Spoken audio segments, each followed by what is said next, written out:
Olá pessoal, nesse vídeo eu vou falar sobre um tema relacionado com inovação nas subsidiárias empresas multinacionais no Brasil, tá? Esse tema é abordado por esse livro, Estratégia e Inovação em Corporações Multinacionais, que ele é da autoria de Moacir de Miranda Oliveira Júnior e Dirk Michael Boerri e Felipe Mendes Borini, né? É o resultado da tese de mestrado do Felipe Mendes Borini e da de doutorado de Dirk Michael Boerri. O Felipe foi orientado pelo Moacir de Miranda. Esse livro foi publicado em 2009. Então ele traz uma temática que ele vai explorar como pergunta-chave: qual é o papel das subsidiárias de multinacionais em desenvolver pesquisa e desenvolvimento em inovação no Brasil? Será que as subsidiárias de multinacionais elas meramente adaptam tecnologias do exterior sem desenvolver nada? Tá? Então, o trabalho deixa claro que as subsidiárias no Brasil de multinacionais estão deixando de ser locais para produção de baixo custo e assumindo responsabilidades mais estratégicas, como uma matriz regional, em muitos casos, ou responsável pelo desenvolvimento de novos produtos, em outros. Esse modelo interpretativo que os autores abordam usam o modelo de vantagem competitiva das nações do Michael Porter, estabelecido em 1990, que ele estabelece que para você ter um ambiente propício para a inovação, você tem que ter como a figura de um diamante, tem que ter várias faces que atuam, né? Essas faces incluem os recursos humanos, a competição, o mercado e a existência de indústrias correlatas e de apoio, tá? É interessante que num evento recente da BPI, em agosto de 2020, sobre indústria 4.0, o representante da IBM, Alexandre Pfeiffer, perguntado sobre se o atraso na concessão de patentes pelo NPI, historicamente de alguns anos atrás, se isso pesou na decisão da empresa de não realizar depósitos dos desenvolvimentos feitos pelas subsidiárias do Brasil aqui da IBM, né? Que ele mostrou que as subsidiárias da IBM ela vem fazendo pesquisa na área de inteligência artificial, mas não faz depósitos dessas invenções aqui no Brasil. Ele então perguntado se isso teria alguma relação com atraso, ele respondeu que isso não foi o fator preponderante para essa decisão, ou seja, mesmo que não houvesse o atraso, a IBM também não teria depositado essas patentes. Ele considerou como principal fator para essa decisão o mercado, né? Então, para a pesquisa que está sendo realizada, o mercado brasileiro não justifica a manutenção de um portfólio de patentes aqui. E o mercado é uma das faces lá do Michael Porter, né? Do modelo em diamante do Michael Porter. Tá? Existem autores, por outro lado, Kogut, em 1991, ele mostra que o desenvolvimento tecnológico de um país envolve fatores legais e institucionais. Quer dizer, além desses quatro faces do diamante, também tem fatores legais e institucionais que pesam, como uma política de patentes e incentivos industriais. Tá? No próprio livro aqui, né, ele diz na página 223, quando ele analisa o caso brasileiro, ele cita a legislação de propriedade intelectual do Brasil dentro de um padrão internacional, tá? Como sendo um fator entre vários fatores que vão influenciar na decisão da subsidiária em fazer pesquisa no país. Então, primeiro, o livro trata de uma definição um pouco mais formal do que é uma entidade multinacional. Bom, é uma entidade que atua em 2 ou mais países, que atuam, tem sua tomada de decisão baseada numa estratégia coerente comum, na qual as entidades estão relacionadas por uma relação de propriedade. Tá? Levitt, em 1998, ele destaca na ação das subsidiárias de multinacionais o papel que tem as economias de escala, tá? E a homogeneização dos mercados. Então, para ele, as multinacionais têm um papel realmente de pegar um produto e aquele mesmo produto ser disseminado pelo mundo afora, você homogeneizar esses mercados para ganhar economia de escala. Outros autores mais recentes já destacam um modelo, vamos chamar, multidoméstico, que o livro fala, né? Que a ideia é maximizar o desempenho no modelo descentralizado e independente, ou seja, que cada subsidiária ela atue num foco. Então, é um modelo mais independente, com maior autonomia para essas subsidiárias. Tá? E existe o que ele vai chamar de modelo transnacional, que é uma mistura dos dois. Ou seja, você tem subsidiárias que atuam de maneira dispersa, interdependente, especializada, porém integradas dentro de uma estratégia global da empresa. Então é um modelo descentralizado e centralizado, características dos dois modelos juntas. Tá? Aqui o livro ele traz vários exemplos, né, de produtos novos desenvolvidos em subsidiárias brasileiras. Tá? Um exemplo que ele traz é da Ford do Brasil, que desenvolveu tecnologia para carros pequenos e que começou a ser produzido nos Estados Unidos em 2010 um modelo chamado Verve. Na Europa ele chegou com o nome de Fiesta. É um pouco diferente do Fiesta vendido aqui no mercado nacional. Então, o autor destaca que para que haja esse desenvolvimento de pesquisa na subsidiária, é fundamental que a subsidiária mantenha um fluxo tácito de conhecimento e de troca com a matriz contínuo. Isso é que cria um ambiente favorável à pesquisa. Tá? Um outro exemplo citado é a empresa britânica Fosseco, na área de produtos químicos metalúrgicos. Com a abertura do mercado brasileiro em 1995 e maior competição, olha aí uma face aí do modelo do Porter, né? A empresa mudou sua estratégia. Ela que simplesmente colocava produtos vindos de fora aqui, passou a investir em pesquisa, passou a fazer alianças, principalmente com a Universidade de São Carlos e o IPT. Tá? E lançou um novo processo de fundição que foi reconhecido pela matriz, de modo que hoje o Brasil, junto com a Inglaterra, Alemanha e Japão, é um dos 4 centros de pesquisa multinacional dentro da empresa, que tem mais de 30 subsidiárias. Então, essa é uma experiência de inovação que nasceu aqui no Brasil, na subsidiária brasileira, e que acabou entrando para uma estratégia mais global. A GE ela transformou o Brasil em matriz mundial para o negócio de geração hídrica, retirando do Canadá o comando das operações globais nessa área, transferindo-as para Campinas. A decisão teve como base o mercado hídrico brasileiro, avaliado com capacidade de gerar 4 gigawatts por ano de fonte de energia.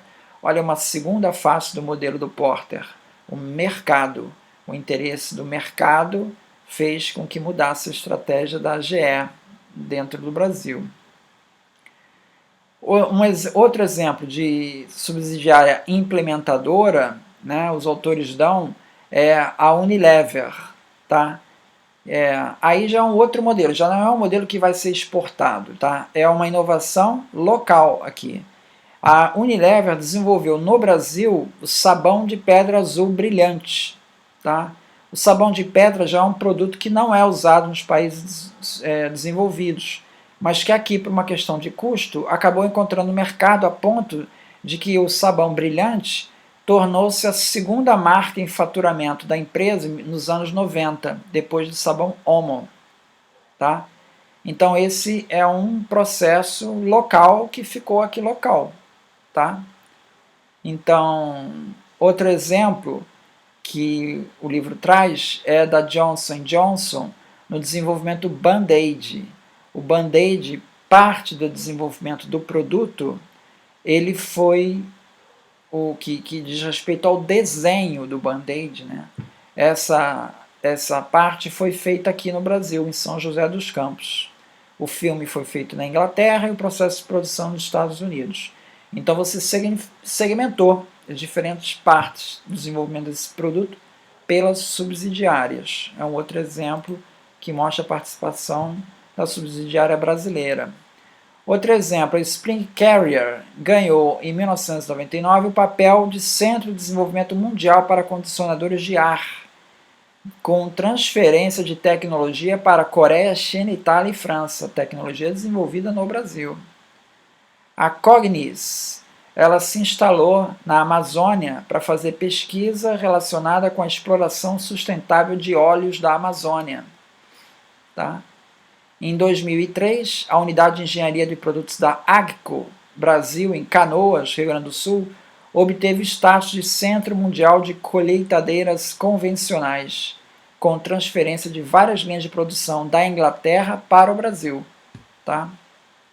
São exemplos que o livro vai citando. Um outro exemplo que ele cita nesse papel, né, é a questão dos incentivos. Então ele cita o exemplo da lei de incentivos, da lei da informática, que ela estimulou a ação conjunta entre empresas e universidades. Ele dá exemplo do Instituto Atlântico de Fortaleza, que já fez vários serviços para empresas multinacionais aqui no Brasil, de aplicativos para celulares. É o segmento que ele chama de outsourcing. É uma outra possibilidade de você interagir com pesquisa com essas empresas.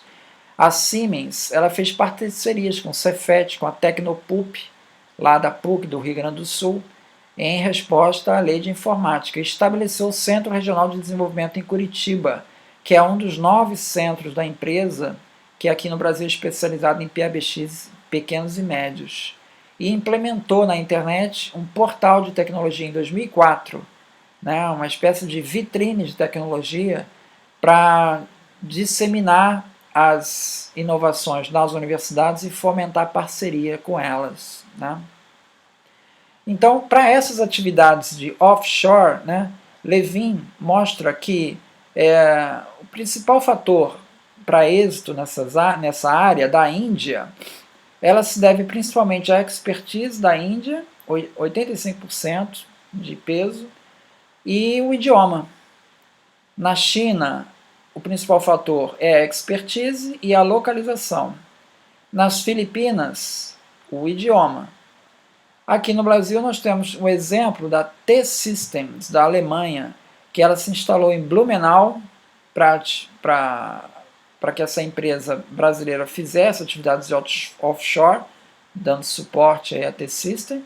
Por que foi escolhida? Por conta da expertise que eles estavam precisando e também da idioma, por ter pessoas ali que poderiam, então, tinham facilidade no conhecimento do alemão. Isso facilitaria o intercâmbio.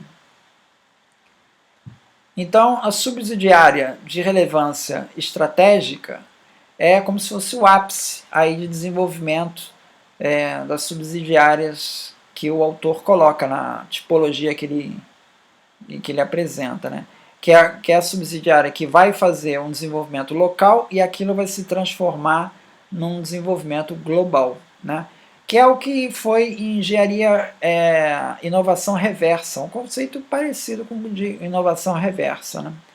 Então ele dá o exemplo da Fosseco, ele dá o exemplo também da TeamNet Telecomunicações, que desenvolveu o BLA, é um serviço de mensagem de texto via celular SMS, e que fez contratos com a Verizon dos Estados Unidos, então a subsidiária da TIM aqui do Brasil, que fez esse desenvolvimento. Então esse foi o primeiro desenvolvimento em P&D do grupo TIM fora da Itália, foi aqui no Brasil.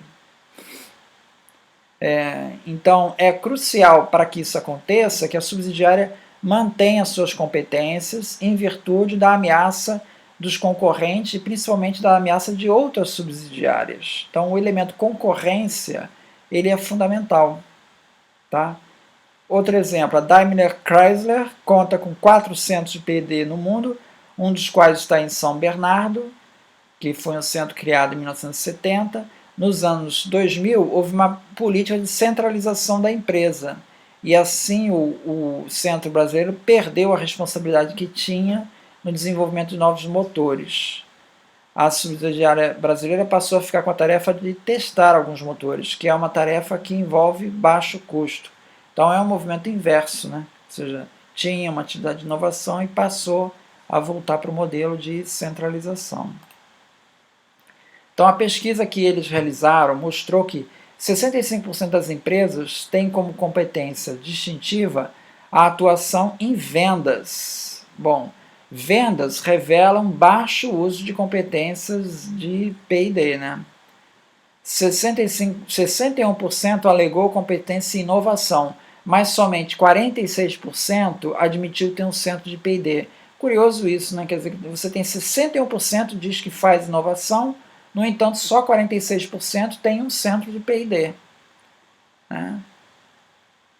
Então, ele destaca também outro ponto, que uma subsidiária ter elevada autonomia, ele pode ser desvantagem, porque você pode perder o contato com a matriz e assim com esse fluxo de informações e desenvolver produtos que não são integrados aos objetivos da matriz. Por outro lado, a falta de autonomia também é prejudicial. Bom, dados da World Investment Report de 2005, lembrando que esse livro é de 2009, tá? Ele coloca o Brasil na 5ª posição entre os países emergentes em termos de investimentos de P&D realizados por multinacionais. O Brasil fica atrás de Coreia, China, Taiwan e Rússia. Então, a pesquisa mostrou que apenas 31% das subsidiárias podem ser vistas como unidades dependentes de baixo investimento em P&D. Então, aquele modelo que se tem de que as subsidiárias simplesmente reproduzem o que é feito na matriz, ele se confirma somente em 31% das subsidiárias no Brasil. O restante desenvolve algum tipo de produto novo e realiza a pesquisa. Então, e desse total, 18% revelam produtos que vão ter alcance global, tá? Então, a maioria da amostra, portanto, desenvolve novos produtos, seja para o mercado local, seja para o mercado internacional. Então é isso, obrigado. Então.